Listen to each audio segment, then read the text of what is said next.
नमस्कार। आप सुन रहे हैं पहली सी मोहब्बत, we lost diamond in search of gold मेरे साथ। पिछले एपिसोड में हमने जाना था ईशा और सदफ की कुछ गहरी बातें।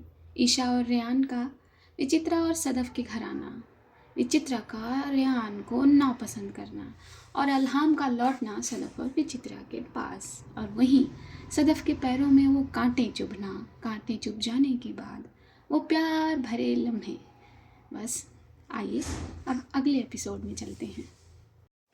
जिस दौरान ईशा को घर छोड़ने गया था रेयान, ईशा ने उससे 2-3 सवाल कर लिए थे जिससे रेयान को बिल्कुल अच्छा नहीं लगा था। ईशा को उसने घर तो छोड़ दिया था लेकिन वो परेशान था। रात को जब अपनी प्रेजेंट गर्लफ्रेंड के साथ वो बैठा था तो उसके चेहरे को देखकर उसकी गर्लफ्रेंड ने उससे परेशान होने का सवाल पूछा था। तो तुम उस पर अपने आप को इतनी तकलीफ क्यों दे रहे हो Ryan? She is just a newcomer, just a bloody new girl Ryan, so forget it. उसकी गर्लफ्रेंड ने उससे ये बात कही थी। हाँ मुझे मालूम है, लेकिन मैंने उससे इतनी अच्छी तरीके से बात की, उससे डिसेंट तरीके से बात की और उसने मुझसे इस तरह बात की।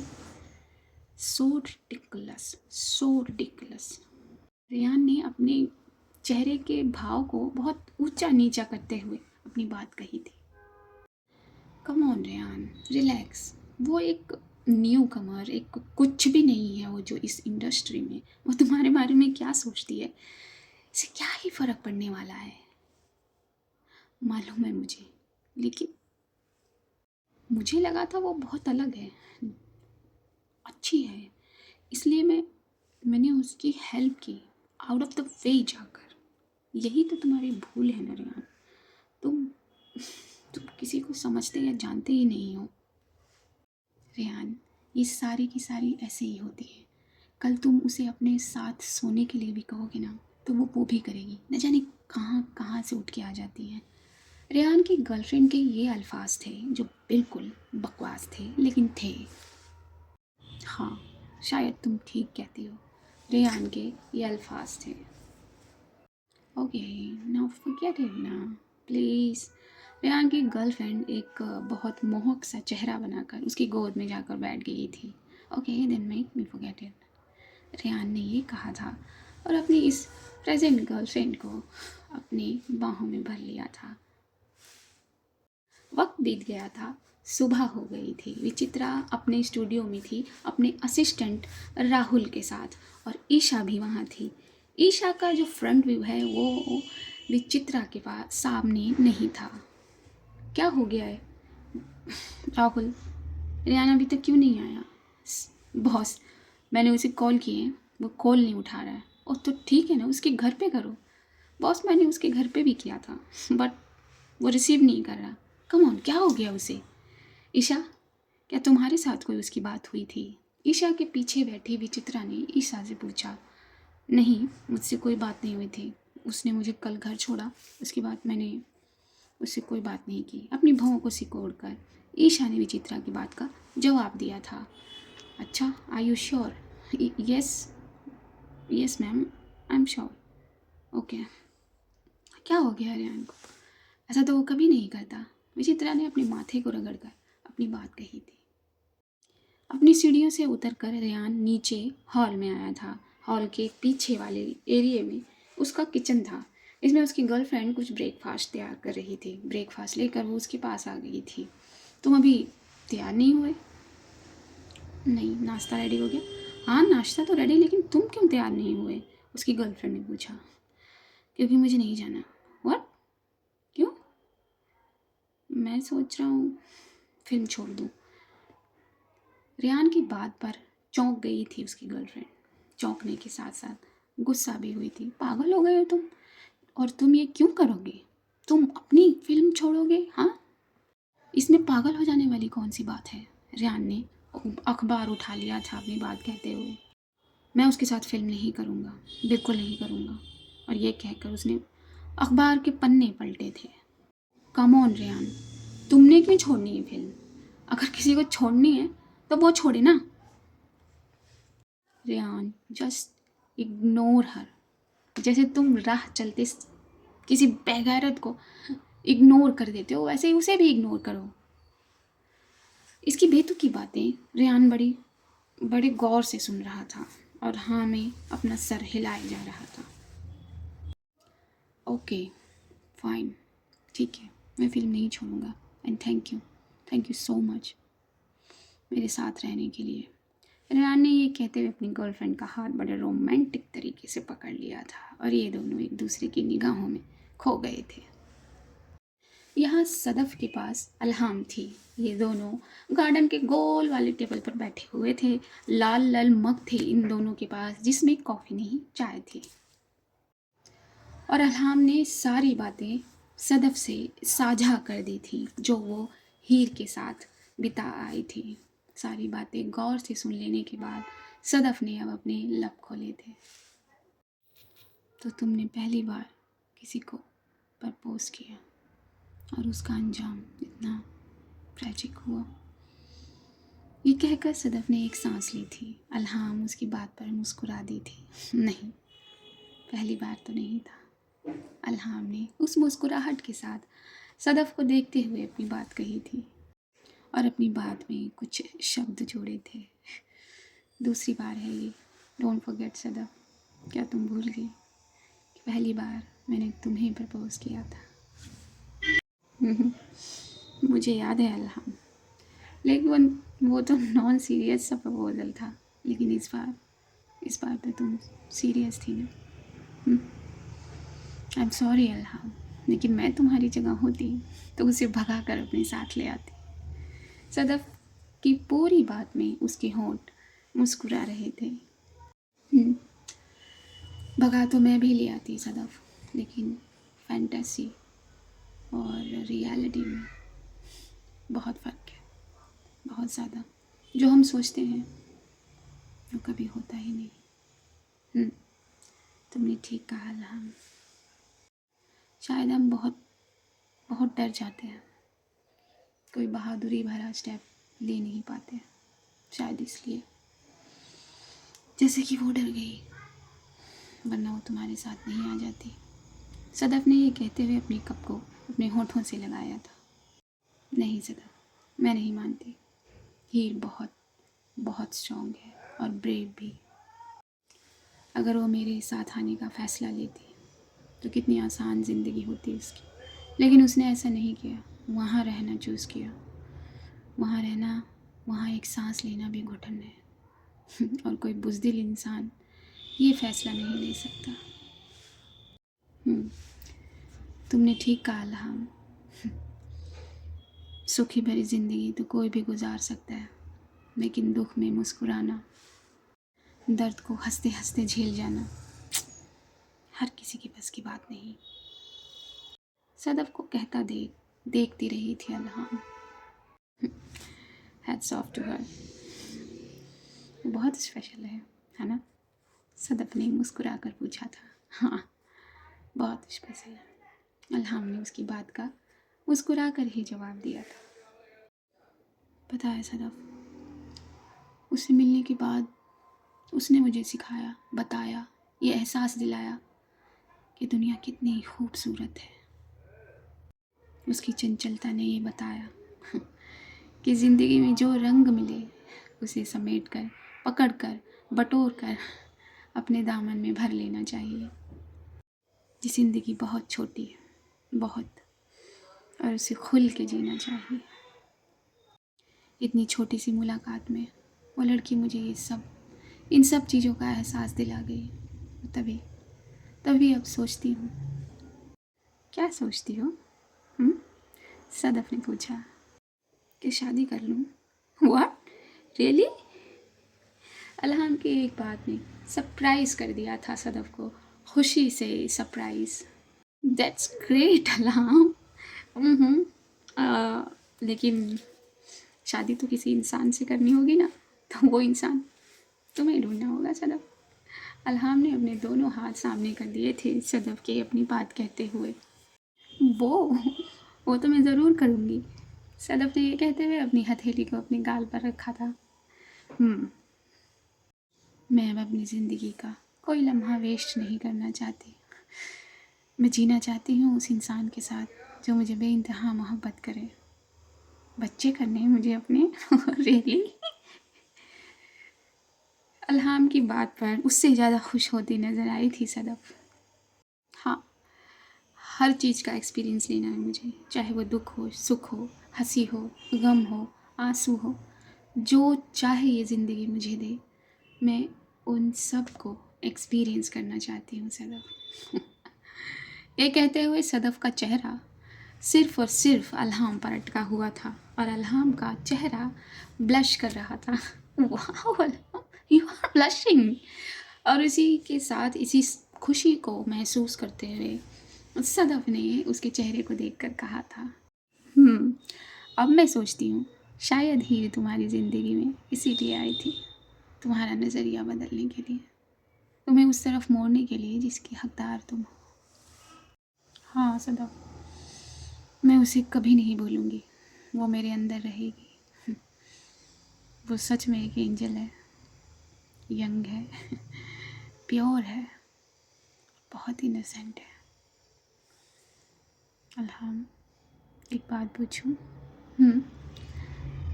क्या सच में तुम्हें उससे प्यार हो गया था? पता नहीं सदफ़, शायद हाँ या शायद नहीं। मिस अल्हाम, मोहब्बत ज़िंदगी में सिर्फ़ एक बार होती है और जब होती है तो चुंबक की तरह तुम्हें अपनी तरफ खींचती है, तुम उससे बच नहीं सकती। अच्छा सदफ़, अगर मोहब्बत ज़िंदगी में सिर्फ़ एक बार होती है तो शायद फिर मैंने हीर से मोहब्बत नहीं की। अल्हाम ये कहते हुए सीधा सदफ़ की आंखों में देख रही थी। हाँ, मगर ये कह सकती हूँ कि मैं मोहब्बत को छू कर ज़रूर आई हूँ, उसे महसूस करके ज़रूर आई हूँ। एनीवेज़, हो सकता है ये मेरा बैड लक हो। ये कहते हुए अपनी गर्दन को ना में हिलाया था अल्हाम ने और अपनी चेयर पर सीधी हो गई थी, क्योंकि अभी वो ज़रा झुक सी गई थी टेबल पर सदफ़ के सामने। और ये दोनों अपनी चाय पीते नज़र आए थे। अपने स्टूडियो में विचित्रा अभी भी रेयान के कॉल उठाने का, उसके आने का इंतज़ार कर रही है अपने असिस्टेंट राहुल और ईशा के साथ। कम ऑन राहुल यार, जल्दी उसे बुलाओ, 2 घंटे हो गए, अभी तक हमने 5 मिनट का भी रिहर्स नहीं किया है। क्या करूँगा उसमें, मैं उसे कब से फ़ोन ट्राई कर रहा हूँ लेकिन वो उठा ही नहीं रहा है। ओ कम ऑन, ये रेहान कितना कितना केयरलेस, कितना इररिस्पॉन्सिबल हो सकता है यार। विचित्रा ये कहते हुए परेशान होती है और वो अपने माथे को वो अपनी 3 फिंगर से रगड़ती है। तभी जल्दी जल्दी कदम इस तरफ बढ़ते हैं, किसी की जूते की आवाज़ इनके कानों में जल्दी जल्दी वाली पड़ती है। और सॉरी बॉस, सॉरी मैं लेट हो गया। और ये था रेयान कपूर, जो अपनी वाइट पैंट और ब्लू शर्ट में यहाँ पहुँच जाते हैं और इनके पहुँचते ही ईशा का जो चेहरा उतरा हुआ था वो खिल सा जाता है। तुम किस तरह के इंसान हो भाई, फ़ोन तो उठाया करो, बताया तो करो। सॉरी बॉस, सॉरी, एक्चुअली मेरी आँख थोड़ी देर से खुली, रात को पार्टी करने में थोड़ा सा टाइम लग गया था। ओ कम ऑन, ये कोई एक्सक्यूज़ है? Come on. विचित्रा ने अपने हाथों को फैला सा दिया था गुस्से में। तुम्हें पता है कितनी देर से हम तुम्हारा वेट करें कि तुम आओगे और हम अपनी रिहर्सल स्टार्ट करेंगे? कोई अंदाज़ा है तुम्हें? तुम बिल्कुल भी सीरियस नहीं हो। सॉरी बॉस, मैंने कहा ना सॉरी। रेयान ने यहाँ विचित्रा से कोई आर्गूमेंट नहीं किया। आई प्रॉमिस बॉस, आगे से मैं ये ध्यान रखूँगा। प्लीज़ अब रिहर्सल स्टार्ट करें। Okay, come on Rahul. Vichitra ये कहकर अपनी कदम बाहर की तरफ यानी कि स्टूडियो के बड़े से हॉल की तरफ बढ़ा देती है और राहुल अपना बैग, स्क्रिप्ट की फाइल लेकर इनके पीछे निकल जाता है और रेयान भी इनकी तरफ चलने लगता है। तभी पीछे से ईशा उसे रोक देती है। रेयान रेयान सुनते ही पलटता है ईशा की तरफ गुस्सैल नज़रों से, गुस्सैल भाव से। Thank you so much Ryan. Thank you for what? Rehearsal पर आने के लिए थैंक यू सो मच। मैं तो डर गई थी कहीं सच में तुम फिल्म ना छोड़ दो। ईशा ने बड़ी सादगी से अपनी बात कही थी। क्या? फिल्म छोड़ दूंगा, वो भी मैं, दी रेयान कपूर। तुम इतनी भी इम्पोर्टेंट नहीं हो, तुम्हारे जैसी न जाने कितनी आती हैं और जाती हैं, और तुम्हें लग रहा है कि मैं तुम्हारे लिए फिल्म छोड़ दूंगा? कम ऑन, अपने आप को इतना इम्पोर्टेंस देना बंद करो। तुम रहो चाहे ना रहो, मेरी लाइफ पे कोई असर पड़ने वाला नहीं है। Okay, got that.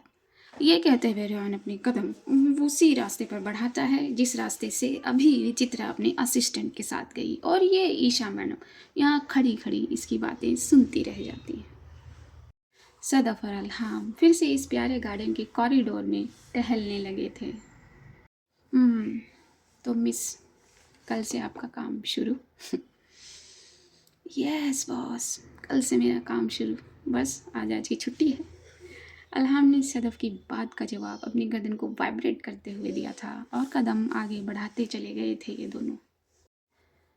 यानी तुम भी बिजी हो जाओगे, सदफ ने ये कहकर लाचारी भरी सांस भरी थी। पता है सदफ, तुम किस तरह साउंड कर रही हो, उन हाउसवाइफ्स की तरह जो सारा दिन घर में बंद रहती है और सिर्फ अपने घर की स्टफ करती नज़र आती है। सिर्फ अपने घर के सब बर्तन मांजना, कपड़े धोना या घर को ठीक रखना, और कुछ नहीं करती। क्यों, तुम इस तरह साउंड क्यों कर रही हो? एग्जैक्टली कुछ ऐसा ही हो गया है। मैं ऐसा ही कुछ फील कर रही हूँ, सदफ ने कहा था। वैसे ही जैसे एक एंटिक पीस लाकर घर में रख दिया जाता है और बस वो ही रखा रहता है। सदफ ने अपनी तुलना यहाँ एक एंटिक पीस से कर दी थी, बेजान चीज़ से। कम ऑन सदफ, क्या बोल रही हो तुम, तुम्हें खुद पता है। अल्हाम की बात पर सदफ उसकी तरफ मुड़ गई थी। सदफ, तुम एक राइटर हो, बहुत अच्छी राइटर हो, नए कॉन्सेप्ट पकड़ो, अपनी नई फिल्म पे लिखो, नई स्क्रिप्ट लिखो, जैसे तुम हमेशा करती हो। इस बार ये क्यों? मालूम है अल्हाम, लेकिन क्या करूं, दिल ही नहीं लगता किसी चीज़ में। तो निकलो इस सिचुएशन से और अपने इस दिल को भी निकालो, वरना एक दिन पागल हो जाओगी सदफ, और अपने आसपास रहने वालों को भी पागल कर दोगी। अल्हाम ने थोड़ी दोस्ती का हक जताते हुए कहा था, और सदफ एक छोटे बच्चे की तरह इमोशनल हो गई थी। उसकी आंखों में पानी भर गया था और वो छुपाने के लिए उसने अपना चेहरा दूसरी तरफ कर दिया था। अच्छा बाबा, ठीक है, जो दिल में आए करो। तुमसे मैं कोई बात भी इस तरह बेतकल्लुफ़ी से नहीं कर सकती। करती हूँ तो मौसम के हाल बिगड़ जाते हैं। इस बात पर सदफ ने अपनी बड़ी बड़ी निगाहों को उठाकर अल्हाम पर किया था। अच्छा खासा खुशहाली भरा मौसम होता है, एकदम से बादल आकर बरसना शुरू हो जाते हैं। तुम्हें क्या लगता है अल्हाम, बात को मजाक में डालने से बात ख़त्म हो जाती है क्या? हाँ नहीं सदफ, बिल्कुल नहीं, और बात इतनी इम्पोर्टेंट हो तो बिल्कुल नहीं। सदफ के चेहरे पर गिरे आंसू अल्हाम को परेशान कर रहे थे, लेकिन फिर भी उसने 2 कदम की दूरी सदफ से कायम रखी थी। अब अपनी बात बोलोगी जो तुम्हें इतना परेशान कर रही है? अल्हाम ने हल्का सा अपने आप को झुका दिया था सदफ के बराबर आने के लिए। मुझे लगता है कि विची ईशा में इन्वॉल्व हो रही है। उसकी इस बात ने अल्हाम को सरप्राइजिंगली शॉक कर दिया था। पागल हो गई हो क्या सदफ? हाँ, दिमाग ठिकाने पर है या नहीं है? ऐसा बिल्कुल नहीं हो सकता, मत सोचो ये। क्या क्या ना सोचूं, मैंने तुमसे कभी पहले ऐसे कहा है? सदफ ने रोते हुए ही गुस्सा दिखाया था अल्हाम को। नहीं बाबा, हाँ तो कोई रीज़न है इसलिए बोल रही हूँ ना मैं इतनी बड़ी बात। ओके, रोना बंद करो प्लीज़। अल्हाम ने उसके आंसुओं को रोकने की कोशिश की थी। देखो सदफ, पहली बात तो ऐसा नहीं होगा, और अगर ऐसा होगा भी तो विची अपने आप को रोक लेगी। Okay, very funny. वो कैसे? वो अपने आप को रोककर मुझ पर एहसान करेगी? हाँ, अब सदफ के आंसू रुक चुके थे और वो अपने रौद्र रूप में प्रकट होने की कोशिश कर रही थी। ओके, शांत शांत गधाधारी भीम, शांत। ये भी तो हो सकता है कि ऐसा कुछ ना हो, तुम्हें खामा खामी गलत फहमी हो रही हो। यही तो बात है अल्लाह। मैं उसे अच्छे से जानती हूँ, उसे इतना अच्छे से जानती हूँ जैसे मैं अपनी हथेलियों को जानती हूँ। जब भी मैं ईशा को लेकर कोई बात करती हूँ, वो वो मुझे देखती तक नहीं है, मुझे आई कांटेक्ट भी नहीं करती है, मुझे देखे बगैर अपनी बात कहती है।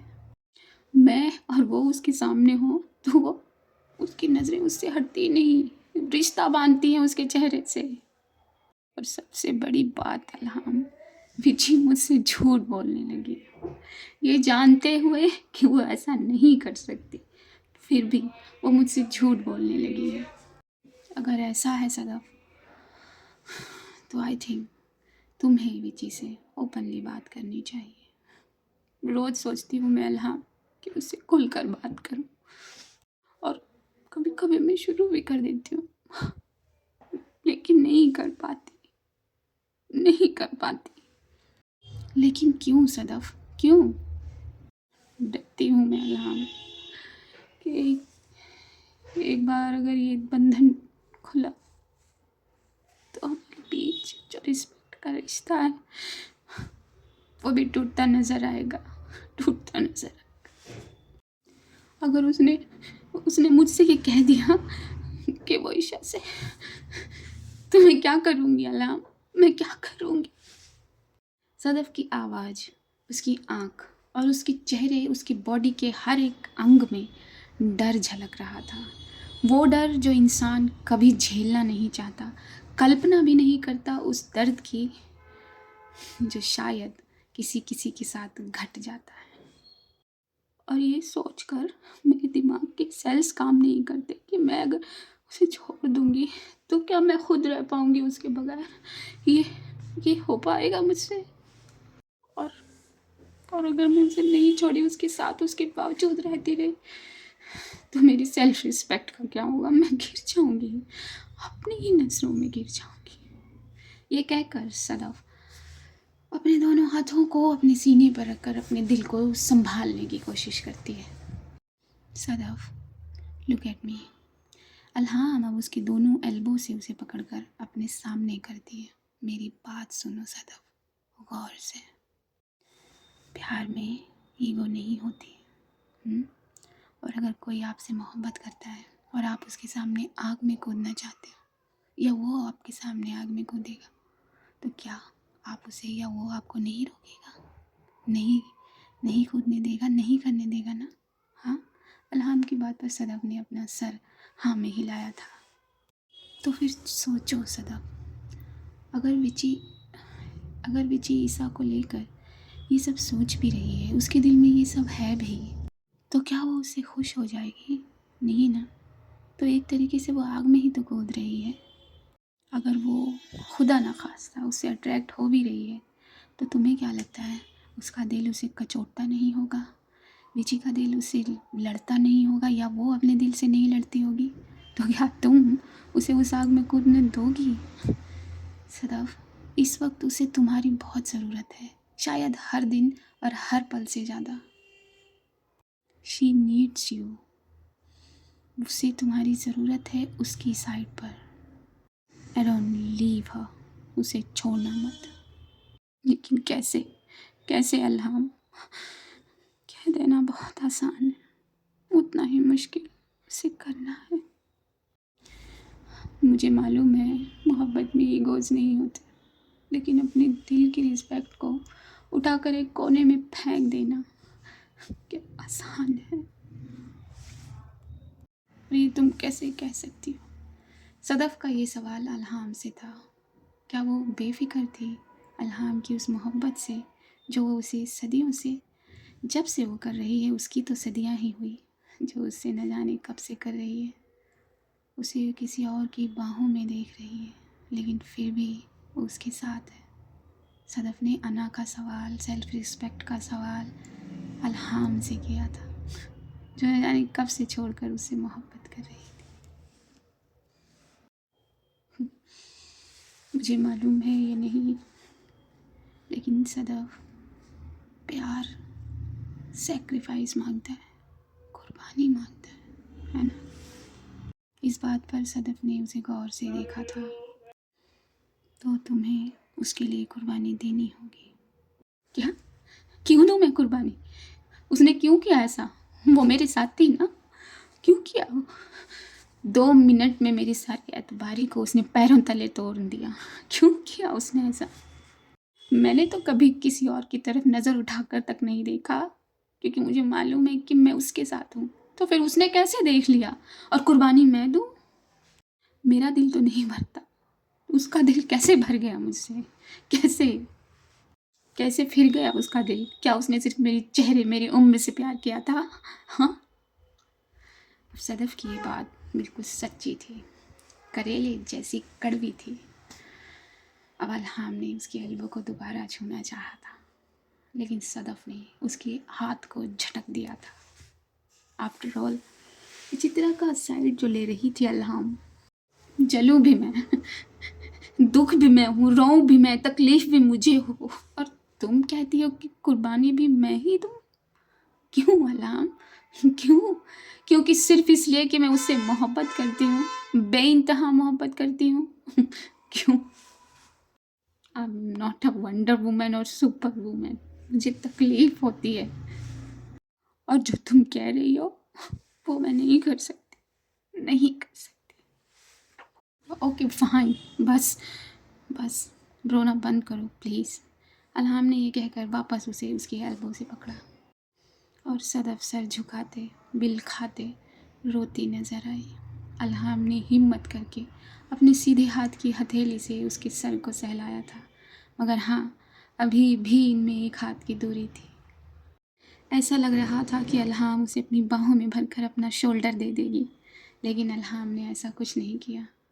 सदफ अपना सर झुकाए रोती नजर आई, और एक पॉइंट पर आकर जब उसे बर्दाश्त न हुआ तो वह यहाँ से अपने कदम पीछे मोड़ गई और अपने घर के अंदर चली गई, और उसे जाता देख अपने दिल में दर्द की चुभन लिए अल्हाम वहीं खड़ी रही, और उसकी आंखों से आंसू गिरे जो अब तक थमे हुए थे।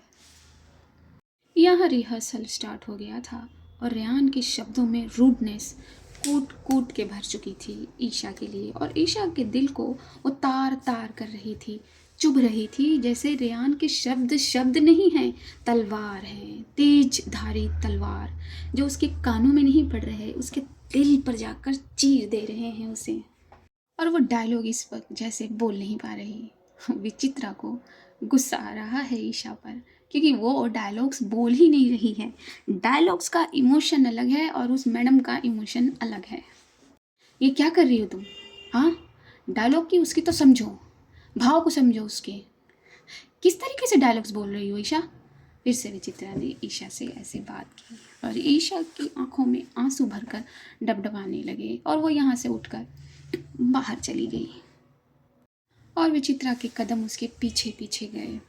विचित्रा ने उसके शोल्डर से पकड़ा और उसको अपने सामने किया, उसके गिरते आंसुओं को अपने हाथों से पोंछा, और ये दूर खड़ा रेयान देख रहा था। अब जो दिल में चुभन हो रही थी, जो तीर चल रहे थे, वो रेयान के दिल पर भी असर कर रहे थे ये सीन देखकर। क्या रेयान को प्यार हो रहा था ईशा से? और ईशा की आंखों में जो आंसू थे, जो उसके दिल का दर्द था, और रेयान के लिए ही तो था।